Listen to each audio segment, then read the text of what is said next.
mempunyai kehidupan yang santai sebagai seorang gamers, pria ini malah memutuskan untuk mengambil pekerjaan yang mengancam nyawanya, yaitu menjadi anggota tim khusus kepolisian untuk mengawasi mantan napi yang mungkin saja akan mengulangi kejahatannya. Tapi kok bisa ya dia mendadak jadi seorang anggota kepolisian? Jungdo sebenarnya hanyalah seorang pria biasa yang bekerja sebagai seorang kurir makanan di restoran ayam goreng milik ayahnya. Namun pada suatu malam saat selesai ia bekerja, Jungdo bertemu dengan salah seorang polisi yang terlihat dalam masalah. Melihat itu lantas Jungdo malah menghampiri mereka dan berusaha menghentikan penjahat yang sudah melukai seorang polisi. Karena dia adalah seorang atlet bela diri, tentu saja Jungdo mudah saja mengalahkannya. Karena keberaniannya, Jungdo pun sampai mendapat penghargaan dari pemerintah. Tak hanya itu, pimpinan pasukan khusus juga menawarkan Jungdo untuk magang di tempat mereka untuk menggantikan salah satu anggota yang sedang dirawat. Tapi Jungdo tidak langsung menerimanya. Ia meminta pendapat teman-temannya dan mereka semua mendukung Jungdo. Tapi tentu saja ada satu masalah karena ayah Jungdo tentu saja akan sulit memberikannya izin. Setelah melakukan aksi heroik dengan membantu polisi yang sedang kesulitan menghadapi penjahat, dan kini ia pun ditawarkan untuk magang di tim khusus kepolisian. Jungdo pun tertarik untuk bergabung dan ia harus meminta izin kepada ayahnya terlebih dahulu. Ternyata sang ayah sangat mendukung dan kini Jungdo secara resmi menjadi polisi magang dan tugasnya adalah mengawasi gerak-gerik mantan napi yang baru keluar dari penjara. Semua mantan napi di kota ini dipasangi gelang pelacak untuk mengawasi pergerakan mereka demi mencegah mereka mengulangi kejahatan yang sudah dilakukan. Awalnya Jungdo merasa bosan, namun akhirnya ia menemukan salah satu mantan napi yang mencurigakan karena membiarkan gelang pelacaknya kehabisan baterai dan saat ditelepon tidak bisa terhubung. Untuk mencegah hal buruk terjadi, Jungdo pun ditugaskan untuk memeriksa secara langsung dan menuju ke lokasi mantan napi tersebut berada. Pimpinan juga ikut bersamanya dan Jungdo yakin kalau penjahat itu akan keluar dari jendela selagi pemimpin memeriksa langsung ke dalam. Ternyata benar sekali, mantan napi itu sudah berbuat jahat dengan seorang wanita dan saat akan kabur lewat jendela, Jungdo sudah siap untuk menangkapnya. Polisi magang ini untuk pertama kalinya harus berhadapan dengan seorang penjahat dan untuk kali ini sepertinya sangat mudah baginya untuk mengamankan mantan napi yang mengulangi kejahatannya ini.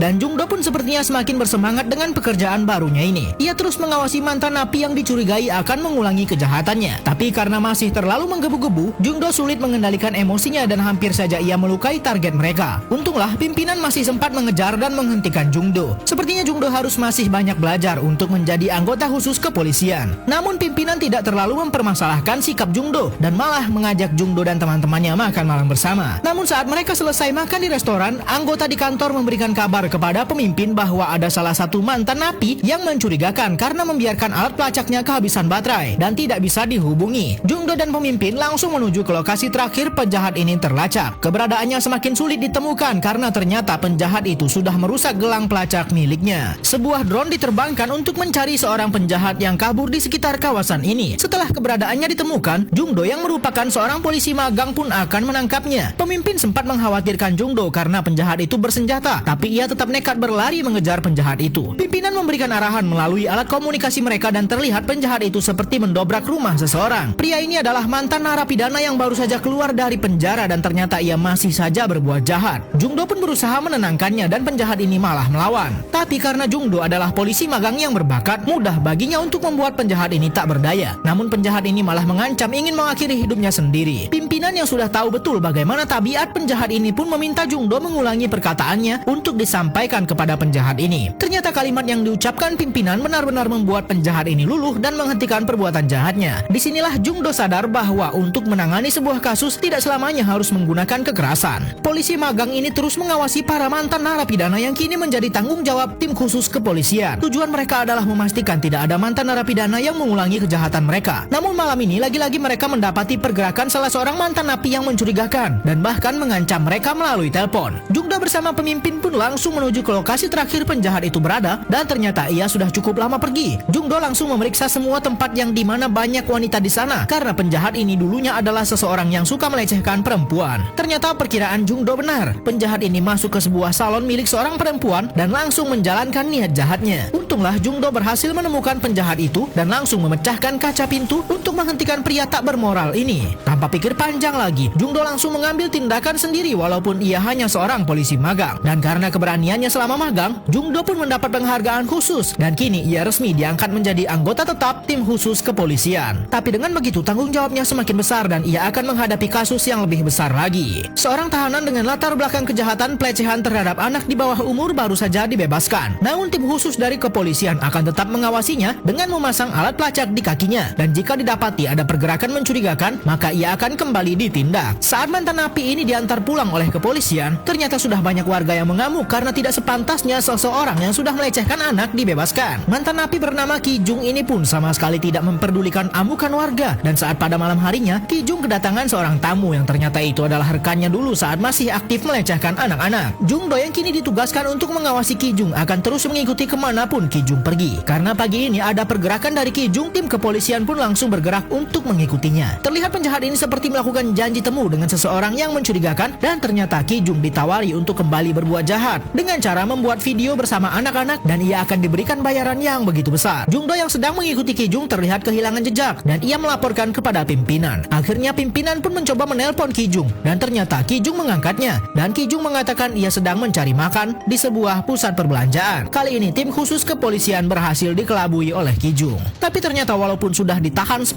tahun, setelah bebas Ki Jung tetap melakukan aksi bengisnya. Ia sepakat untuk membuat video dengan anak-anak, lalu videonya akan dijual di website luar negeri. Agar tidak dicurigai, saat pimpinan tim khusus menelponnya, Ki Jung tetap menjawab dengan baik-baik. Tapi aksi jahat Ki Jung dan komplotannya sudah dimulai. Salah satu anak mereka culik dan mereka bawa ke tempat rahasia yang akan dijadikan lokasi untuk membuat video. Jung Do yang ditugaskan untuk mengawasi pergerakan Ki Jung sampai saat ini belum menyadari ada hal mencurigakan. Tapi walaupun begitu, Jung Do tetap mengikuti Ki Jung sampai akhirnya ia tahu tempat di mana Ki Jung akan melancarkan niat jahatnya. Tapi saat Jung Do menerobos masuk, anak buah Ki Jung sudah mengepungnya. Selagi Jung Do sedang bertarung, Ki Jung pun sudah bersiap untuk melakukan aksi bengisnya. Pria ini akan membuat video dengan anak-anak lalu akan dijual. Anggota tim khusus kepolisian yang akan menghentikan aksinya harus melawan anak buahnya terlebih dahulu. Jung Do harus cepat karena dua penjahat ini sudah akan memulai aksi tak bermoral mereka. Untunglah Jung Do mendengar suara tangisan seorang anak-anak dan ia yakin bahwa Ki Jung ada di dalam sini. Ia pun melakukan segala cara untuk menerobos masuk, namun ternyata Ki Jung sudah bersiap untuk menghentikannya. Tapi karena Jung Do adalah seorang anggota tim khusus kepolisian yang sangat ahli dalam bela diri, ia pun bisa mengalahkan Ki Jung dan akhirnya anak ini pun diselamatkan. Tapi karena Jung Do lengah, ia malah terkena tusukan. Untunglah ada salah satu warga yang ternyata sudah sigap memanggil polisi, namun ternyata tetap saja Ki Jung berhasil kabur. Tapi dampak dari semua ini, Jung Do harus mengalami luka yang cukup parah dan tidak sadarkan diri beberapa hari. Namun setelah Jung Do dirawat, ia pun mendapat penghargaan dari pemerintah dan keluarga anak yang diselamatkannya sangat berterima kasih kepadanya. Namun Jung Do masih belum bisa hidup tenang selagi Ki Jung masih berkeliaran di luar sana dan ia pun mengumpulkan teman-temannya untuk membantunya menangkap Ki Jung. Anggota tim khusus kepolisian ini dibantu teman-temannya berhasil menangkap salah satu komplotan penjahat yang sering membuat video tak senonoh dengan anak di bawah umur. Jung Do pun sangat marah setelah melihat barang bukti itu ada di komputer pria ini dan ia pun meminta orang ini untuk memberitahukan di mana persembunyian Ki Jung, orang yang merupakan aktor utama dari kejahatan ini. Walaupun harus dipaksa terlebih dahulu, akhirnya mereka pun mendapat lokasi di mana Ki Jung berada. Mereka pun langsung menuju ke kawasan yang diduga lokasi Ki Jung bersembunyi. Mereka memulai dengan menanyakan satu persatu warga apakah ada yang melihat sosok Ki Jung. Namun salah satu teman Jung Do memberikan kabar bahwa ada tempat yang mencurigakan karena banyak piring di depannya. Jung Do pun langsung masuk ke dalam sana dan ternyata benar sekali itu adalah markas Ki Jung bersama komplotannya. Seorang diri Jung Do menghadapi anak buah Ki Jung, sementara itu Ki Jung malah mencoba untuk kabur. Teman Jung Do yang berada di luar langsung mengikuti menggunakan drone dan setelah Jung Do berhasil menghentikan semua anak buah Ki Jung, barulah ia langsung mengejarnya. Tak berbasa-basi, setelah mereka bertemu, Jung Do langsung mengerahkan semua kemampuan bela dirinya untuk menghentikan Ki Jung. Ternyata Ki Jung cukup kuat untuk mengalahkannya sehingga Jung Do yang terpojok. Salah satu teman Jung Do pun mengambil tindakan yang cukup hebat dengan menghantam wajah Ki Jung menggunakan drone, sehingga kini keadaan pun berbalik dikuasai oleh Jung Do. Berkat keberaniannya, Jung Do pun berhasil menangkap salah satu buronan utama di kota ini dan ia dinobatkan menjadi anggota tim khusus kepolisian terbaik dan juga dinobatkan menjadi polisi muda terhebat di negaranya.